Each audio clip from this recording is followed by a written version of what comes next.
perjalanan tumbuh kembang anak kita.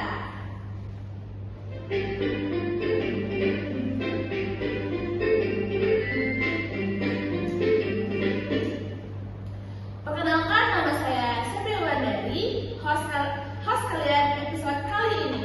Nah, sahabat hebat, pernah nggak sih teman-teman sahabat hebat bertanya-tanya kenapa anak kelas 1 SD masih sulit untuk menulis, tapi ada juga yang tiba-tiba di kelas 3 SD sudah lancar menulis, dan ada juga anak yang cepat tinggi dan ada juga yang lambat. Nah, apa sih yang sebenarnya yang mempengaruhi pertumbuhan fisik anak itu?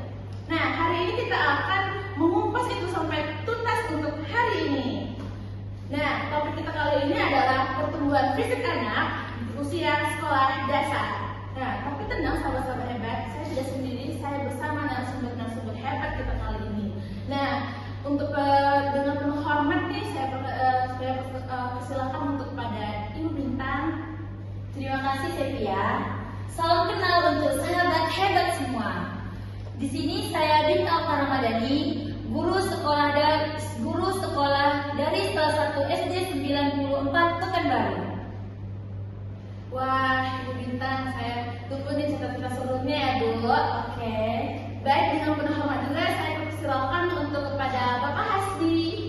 Ya, selamat kenal semuanya. Perkenalkan, nama saya Hasdi Sengkin. Saya akan mengadakan proses pertumbuhan anak, dan saya akan mengapresiasi cerita yang disampaikan oleh Bu Bintang. Harap semua hadirin jangan terlalu tegang ya, kita santai-santai aja di sini. Wah, pasti asik ya Pak. Kami tunggu nih ilmunya nih Pak. Nah, yang terakhir dan kalah pentingnya adalah rekan saya, yaitu Lydia. Saya persilakan.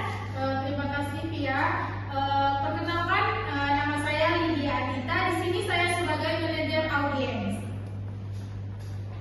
Nah, baik, kita masuk ke kita bahas bersama-sama untuk materi kita kali ini. Nah, kita lanjut dengan segmen pertama.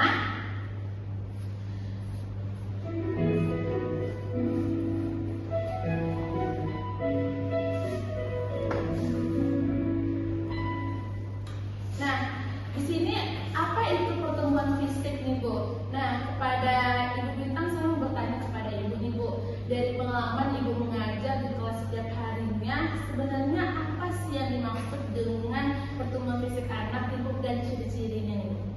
Wah, Sepia, pertanyaannya sangat bagus untuk saya jawab ya. Jadi begini, pertumbuhan fisik itu adalah proses pertumbuhan tubuh secara kuantitatif, yang artinya bertambahnya tinggi badan, lingkar kepala, berat badan, sampai panjang anggota tubuh. Yang menariknya nih, anak usia SD itu pertumbuhannya relatif stabil, tapi tetapi nggak secepat waktu balita dulu, tetapi pertumbuhannya sangat penting untuk kita pantau. Oh, jadi nggak drastis kayak bayi gitu ya Bu ya? Iya, tapi kelihatan kok Sepia. Di sini saya akan menyebutkan ciri-cirinya satu persatu. Yang pertama dari tinggi badan. Rata-rata anak SD itu naik dari 5 sampai 6 cm-nya per tahun. Dan kalau dari berat badannya naik secara bertahap sesuai dengan porsi tubuhnya masing-masing. Dan yang ketiga itu ada perkembangan otot dan kekuatan tubuh. Anak-anak jadi lebih lincah dari badannya. Kalau lagi setiap jadi nggak drastis kayak bayi. Kalau lagi setiap. Wah, jadi kayak upgrade versi mereka sendiri ya? Iya, berarti dia itu upgrade bertahap Sepia. Wah, terima kasih kepada Ibu Bintang. Seru banget ceritanya ya Bu ya. Sekarang saya beralih kepada Bapak Hasdi. Apa secara ilmiah nih Pak, apa yang disampaikan Ibu Bintang tadi itu sudah tepat kan Pak? Saya sangat mengapresiasi terhadap cerita Ibu Bintang itu. Iya, secaranya apa yang disampaikannya itu memang data yang akurat. Ya, kenapa pertumbuhan fisik anak SD memang sangat stabil, tidak seperti anak masa balita, tetapi yang disampaikan itu sangat benar. Nah, Ibu Bintang, peningkatan tinggi 5 sampai 6 cm itu per tahun adalah angka rata-rata yang sangat normal. Wah, jadi nggak perlu khawatir kalau anak nggak seperti balita dulu gitu ya Pak ya? Betul ya. Berarti yang disampaikan Bapak Hasdi dari Pak Ibu Bintang sangat tepat ya Pak ya? Iya, tepat kali. Justru kalau di usia SD pertumbuhannya terlalu cepat atau terlalu itu yang menjadi harus diwaspadai. Justru kalau yang penting adalah konsistensi dan sesuai dengan kurva pertumbuhan normal yang seperti sampai kalau begini tadi. Wah, Ibu Bintang, udah pasti tadi tuh bilang Ibu akurat banget ya. Wah, seneng banget deh saya Bapak. Jadi saya nggak salah mengamati dong selama ini. Tidak salah Ibu, tidak salah sama sekali. Ibu Bintang, pengalaman Ibu di kelas itu adalah data yang nyata dan itu sangat berharga bagi Ibu. Wah, keren nih. Wah, keren nih, saling menguatkan antara teori dan praktik nih. Wah, saya sangat seru nih dengan cerita-cerita ini. Nah, baik, kita lanjut dengan segmen kedua. Nah, segmen kedua ini kami mengambil pertanyaan-pertanyaan menarik nih untuk podcast kami kali ini, Bapak Ibu. Nah, pertanyaan itu ada dari Diana Mulyani. Kenapa ya anak yang cepat besar ada yang lambat? Dan padahal usia mereka sama loh, saya bingung memahaminya. Dan ada juga pertanyaan dari Berry, yaitu apa aja sih yang mempengaruhi pertumbuhan fisik anak saya kelas 1 SD badannya masih kecil sementara taman kelasnya sudah tinggi. Nah, dari pertanyaan ini sepertinya saya mulai dari membahas dulu nih secara ilmiah faktor-faktor apa saja nih Pak yang terjadi. Terima kasih kepada saudari Zia. Menurut ilmiah itu terbagi menjadi dua faktor, ya. Faktor pertama faktor internal dan faktor eksternal. Nah, faktor internal ini itu bawaan dari bayinya sendiri. Seperti apa? Seperti genetik pada aturan atau keturunan. Contohnya gimana? Jika seandainya orang tua yang dominan tinggi, kemungkinan besar anaknya itu bakalan tinggi. Tapi ini bukan realita yang nyata. Ini hanya bentuk potensi seperti yang kita ketahui. Nah, selanjutnya hormonal pertumbuhan yang diproduksi oleh kelenjar visual. Ini sangat menentukan secepat pertumbuhan anak itu. Nah, yang kedua yaitu kelompok faktor internal. Nah, faktor internal ini meliputi seperti nutrisi, aktivitas fisik, kualitas tidur, kondisi emosional, dan lain sebagainya. Nah, nutrisi ini kan seperti protein, zat besi, ya kan? Nah, terus aktivitas fisik. Nah, aktivitas fisik nih, anak yang dominan fisiknya itu ataupun yang aktif itu kemungkinan besar pertumbuhannya lebih pesat daripada anak hanya diam-diam aja. Terus kualitas tidur. Nah, saat tidur tubuh melepaskan hormon pertumbuhan secara maksimal.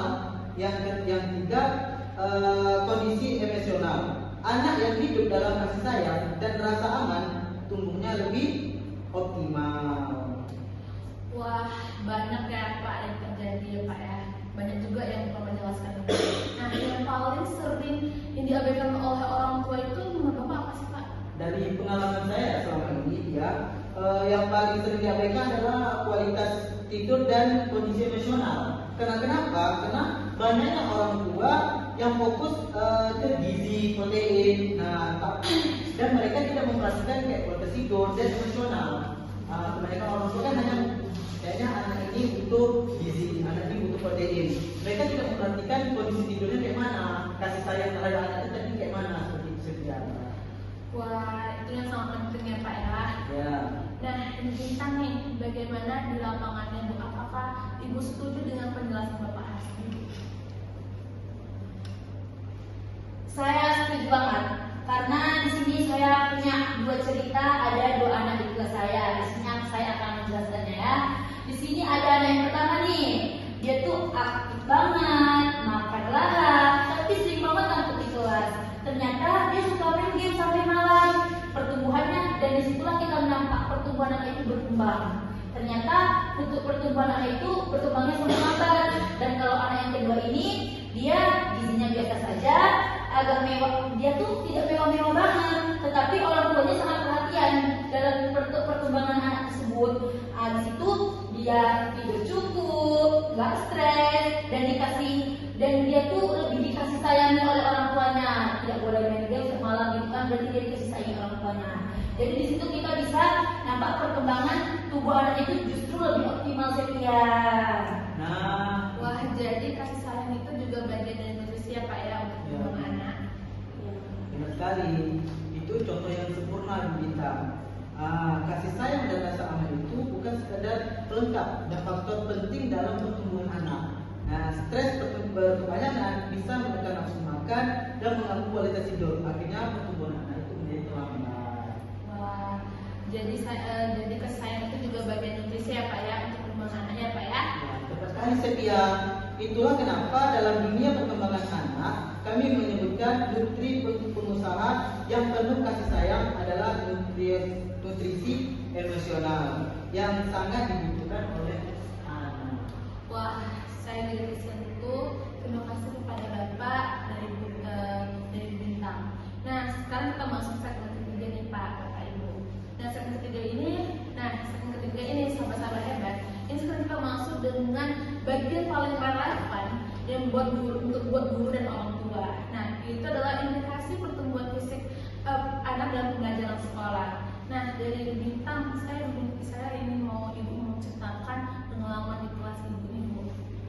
Kalau di kelas saya ini, jadi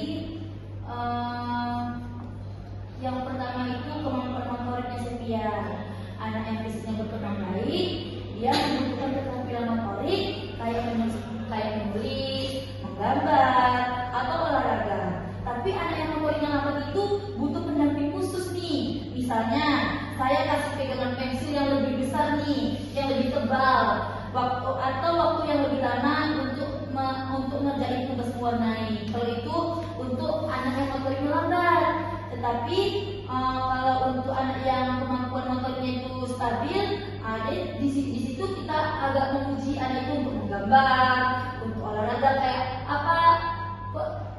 kayak olahraga apa itu bakat yang dia kayak sukai gitu. Ya kayak biasanya kan dia suka kayak menggambar, dia kayak kalau untuk gambar lebih aktif, kalau olahraga dia lebih aktif. Habis itu lah kita mengujinya. Tapi itu beda dengan itu dengan anak yang motorik lambat tadi yang sudah saya sebutkan. Yang kedua itu ada stamina dan konsentrasi. Kalau anak yang fisiknya lebih sehat, dia lebih bertenaga sepanjang hari. Dia bisa mengikuti pelajaran dengan lebih baik. Tetapi anak yang sering sakit itu lemah, dia tuh lemah dan gampang lelah. Jadi di kelas itu saya bisa mengasih anak-anak itu kayak fokus untuk 20 menit untuk relakskan badan, atau kayak lebih untuk seperti apa sih anak itu lebih kayak mengundang fokus anak itu. Jadi kita berikan dulu selama 20 menit dalam pembelajaran. Baik, halo sahabat-sahabat hebat. Di sini saya sebagai manajer audiens yang ingin menampung pertanyaan dari audiens. Nah, di sini yang ingin bertanya kepada audiens boleh tolong berdiri dan angkat tangan terlebih dahulu, perkenalkan diri dan instansi dari mana. Baik, saudari dipersilakan untuk berdiri. Baik, perkenalkan nama saya Intan Rosari Andini. Saya berasal dari Universitas Muhammadiyah Riau. Di sini saya ingin bertanya untuk Bapak dan untuk Ibu. Nah, pertanyaannya itu meniru suara orang tua, Bu. Bagaimana cara orang tua memantau pertumbuhan fisik anak secara sederhana di rumah tanpa harus ke dokter terus-terus? Jadi kan anak-anak ini kan pertumbuhannya ada yang menurun, ada yang meningkat. Bagaimana nih kita sebagai orang tua melihat pertumbuhan anak tersebut? Tidak usah ke dokter terus kan biaya ya kan Pak Bu. Jadi bagaimana nih cara sederhananya untuk Bapak dan Ibu? Baik, terima kasih. Baik, kepada audiens saudari Intan, terima kasih telah bertanya. Saya sebagai manajer audiens akan menampung pertanyaan dari saudari. Nah, di sini dipersilakan untuk kembali. Baik, di sini kepada audiens siapa lagi yang ingin bertanya? Nah, baik, kepada saudari dipersilakan untuk berdiri. Baik, assalamualaikum warahmatullahi wabarakatuh. Perkenalkan, nama saya Hadi Falso. Saya sebagai ibu rumah tangga.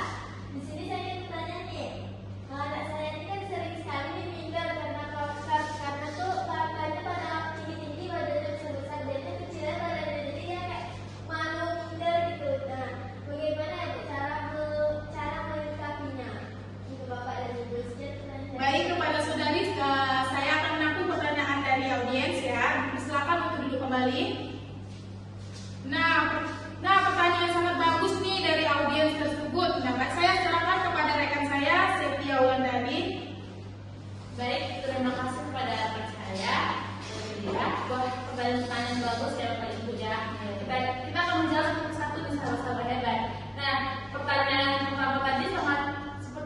Bapak Hasbi lebih tepat nih untuk menjawab dari sebelumnya. Pada Pak Hasbi, saya silakan. Terima kasih kepada saudara setia untuk waktunya. Nah, orang tua itu bisa mengukur tinggi dan berat badan secara sederhana di rumah dengan cara mengukur atau membuat timbangan dengan meter atau timbangan biasa. Terus kita catat di KMS, kartu menuju sehat. Kartu menuju sehat. Terus kita lihat perkembangannya sampai 3 sampai 6 bulan. Jika pertumbuhan anak itu cenderung aktif, itu kemungkinan pertumbuhan mereka akan seperti biasanya. Tapi jika seandainya 3 sampai 6 bulan, itu pertumbuhan mereka itu nggak ada perkembangan. Alangkah baiknya kita sebagai orang tua itu membawa anak kita ke dokter anak yang terdekat. Seperti itu saya. Wah, sangat jelas sekali ya Pak ya. Jadi intinya kita tuh harus punya tahu setiap bulan, mencatat di KMS atau aplikasi ya Pak ya, dan perhatikan tren bukan posisi dan ke dokter 3 bulan dan tidak ada turun. Kalau tidak ada turun tersebut ada terus Pak. Ya, benar sekali saya. Wah, nah pertanyaan kedua tadi ini sangat menyentuh. Sepertinya Ibu Bintang saya rasa ini paling pengalaman untuk menghadapi di kelas juga. Baik, di sini saya coba menjawab sebaik mungkinnya. Yang pertama itu adalah memahami perasaan anak. Jadi jangan pernah meremehkan perasaan minder anak, Setia. Karena bagi mereka itu sangat berat itu bagi mereka kalau kayak menanyakan kepada anak tersebut. Jadi kalau untuk orang tua, di situ yang bisa orang tua lakukan itu coba dengerin apa yang keluh kesah anak tersebut. Jangan orang tua kayak nggak apa-apa tuh dong, biasanya nggak apa-apa tuh, biasanya kayak gitu kan orang tua. Coba didengerin aja dulu, coba pertahankan aja dulu. Siapa tahu itu cuma perasaan kamu aja. Jangan bilang kayak gitu, orang tua tuh harus mendengarkan kayak gitu. Kayak harus beri semangat kepada kita gitu. Dan yang kedua itu ada pola pikir anak. Saya sering bilang ke anak-anak di kelas saya, tinggi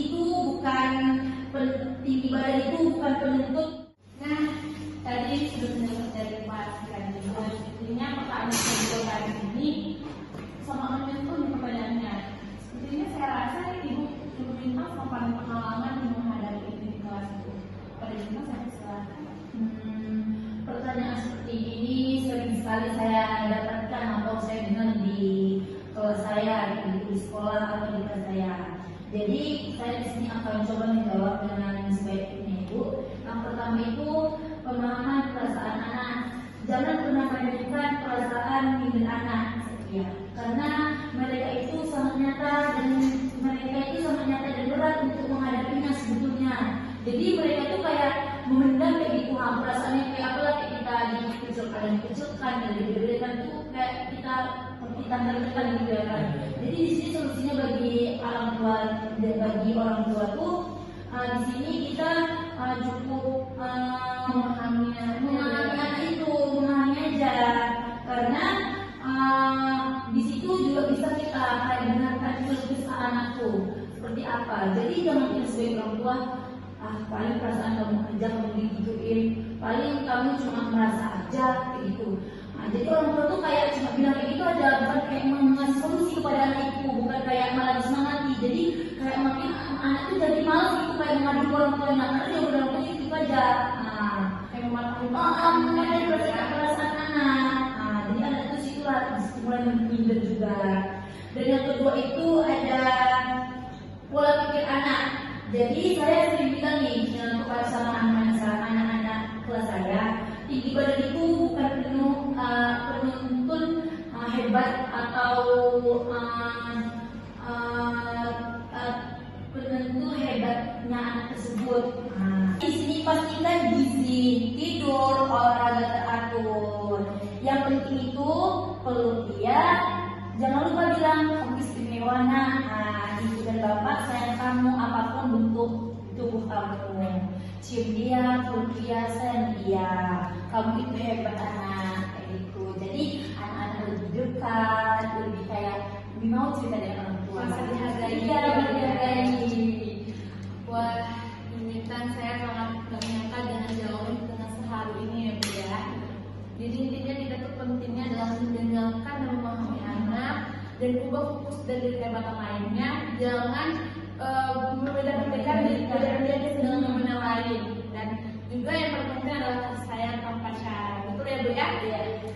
Wah, baik sahabat hebat, kita sudah hampir di penghujung acara. Mari saya rangkum poin-poin penting dari podcast kita hari ini. Nah, yang pertama adalah ciri pertumbuhan fisik anak adalah tinggi badan anak dari naik 5 cm per tahunnya dan berat badan naik per tahap. Nah, yang adalah otot dan kondisi kuat dan promosi mulai seimbang. Nah, yang kedua adalah faktor yang mempengaruhi ada 2, yaitu adalah internal dan eksternal. Internal adalah genetik dan hormonal, dan eksternal adalah seperti nutrisi, aktivitas fisik, kualitas tidur, dan kondisi emosional dan lingkungan.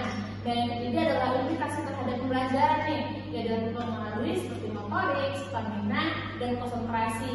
Nah, dan mempengaruhi kenyamanan belajar seperti fasilitas tadi. Dan yang juga mempengaruhi rasa percaya diri anak.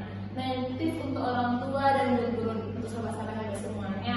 Nah, itu adalah pantau pertumbuhan anak setiap rutinnya, dan ciptakan lingkungan yang inklusif dan selalu penuh kasih sayang yang berbeda, dan batasi gadget. Dan yang paling penting adalah dalam aktivitas fisik. Dan yang pertama, jangan pernah membandingkan anak dengan temannya. Wah, saya sangat ingin berterima kasih sebanyak-banyaknya kepada Bapak Hasbi dan kepada Ibu Bintang dan kepada juga rekan saya dan dia.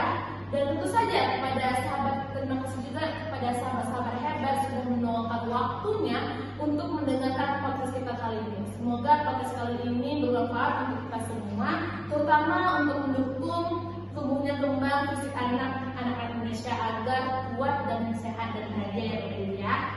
Nah, jangan lupa subscribe dan dengan bersama guru dan orang tua, tinggalkan komentar yang ingin kita bahas episode berikutnya. Sampai jumpa di episode berikutnya hanya di Generasi Hebat, tumbuh kembang bersama. Saya Semiawan dari podcast kali ini. Wasmundurkan diri. Wassalamualaikum.